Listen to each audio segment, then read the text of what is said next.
నగర్ దగ్గర ఆ మూడో గండి పూడిక పనులు చాలా వేగంగా జరుగుతూ ఉన్నాయి. మంత్రి నిమ్మల రామానాయుడు దగ్గరుండి ఈ పూడిక పనులను పర్యవేక్షిస్తూ ఉన్నారు. 3 రోజుల నుంచి మంత్రి నిమ్మల అక్కడే ఉన్నారు. 2 గంటలను ఇప్పటికే అధికారులు పూర్తి చేశారు. అయితే మూడో గండి పూడిస్తే విజయవాడలోకి వరద నీరు ఆగబోతోంది.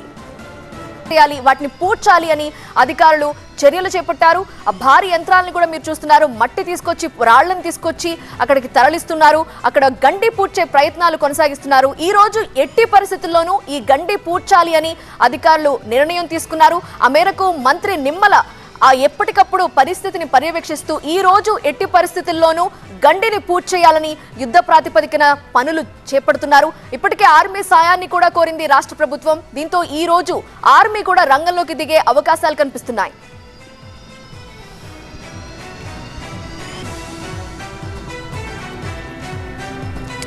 లేటెస్ట్ అప్డేట్స్ అందించడానికి అదే ప్రాంతం నుంచి మా ప్రతినిధి హసీనా లైవ్ లో జాయిన్ అవుతూ ఉన్నారు. హసీనా, ప్రస్తుతం మూడో గంటిని పూడ్చే పనులు ఎంతవరకు వచ్చాయి? మంత్రి ప్రత్యక్షంగా అక్కడే ఉండి సిచ్యువేషన్ ని పర్యవేక్షిస్తూ ఉన్నారు. ఆ పూడిక పనులు ఎలా జరుగుతున్నాయి?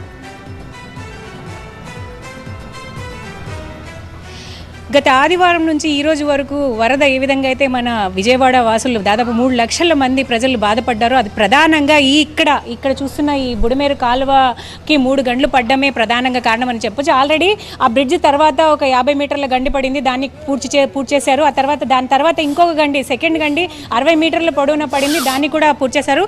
ఇప్పుడు ఇక్కడ ఉన్న థర్డ్ గండి మెయిన్ ఇదే, చాలా పెద్దది, చూసుకుంటే చాలా 12 అడుగుల లోతు ఉంది, అలాగే 100 మీటర్ల వెడల్పు ఉన్నాయి గండి. దీన్ని పూడ్చడానికి చాలా పెద్ద రాళ్లను తీసుకొని వచ్చి ఇక్కడ పూర్తి స్థాయిలో వర్క్ జరుగుతుంది. నిన్నటి వరకు వర్షం ఉండడం వల్ల 2 గంటలు పూడ్చిన తర్వాత ఈ మూడో గండి పూడ్చే పనులు అయితే ప్రారంభించారు. ఇక్కడ దగ్గరే ఇరిగేషన్ మినిస్టర్ కూడా ఇక్కడే ఉండి పూర్తి స్థాయిలో పనులన్నీ చేస్తున్నారు.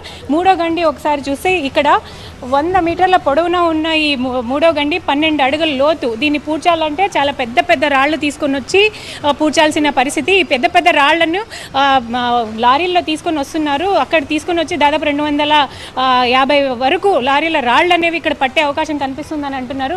సో ప్రధానంగా అటు నుంచి వచ్చిన వాటర్ ఇటు కృష్ణా నదిలోకి వెళ్లాల్సి ఉంది. అయితే ఇటు విజయవాడ వైపుకి ఇది మళ్ళీ వాటర్ అంతా, వరద నీరంతా కూడా విజయవాడకి వెళ్ళి విజయవాడని ముంచేసిన పరిస్థితి మనం చూస్తున్నాం. మిలిటరీ వాళ్ళు కూడా వచ్చి చూశారు, నిన్న కూడా వాళ్ళు వచ్చి చూశారు. అయితే ఇప్పుడు ప్రజెంట్ అయితే ఇక్కడున్న లోకల్ కాంట్రాక్టర్కి ఇవ్వడం జరిగింది. ఇదంతా కూడా గండి పూడ్చడానికి వాళ్ళు వచ్చి పూర్తి స్థాయిలో వర్క్ అనేవి జరుగుతుంది. ఇది అంతా ఈరోజు సాయంత్రం, అంటే మినిస్టర్ చెప్పడం ఏంటంటే ఈరోజు సాయంత్రానికి రేపటికంతా ఈ మొత్తం గండి పూడ్చేసే పనులు చేస్తామంటున్నారు. అలాగే అక్కడక్కడ ఈ గట్టి ఏదైతే ఉందో దీనికి ఆనుకుని ఇదంతా కూడా ఈ బుడమేరు కాలువకి ఇక్కడ మనం చూస్తున్న దృశ్యాలు, అక్కడ అది కొంచెం వీక్గా ఉన్న చోట కూడా వాటిని కూడా పటిష్టం చేసే పనులని చేస్తామని చెప్పి అధికారులు అంటున్నారు. సో ఇది ఓవరాల్గా ఇది అంతా పూర్తి చేస్తే ఇక వరద నీరు అనేది సింగనగర్కి వెళ్ళదు.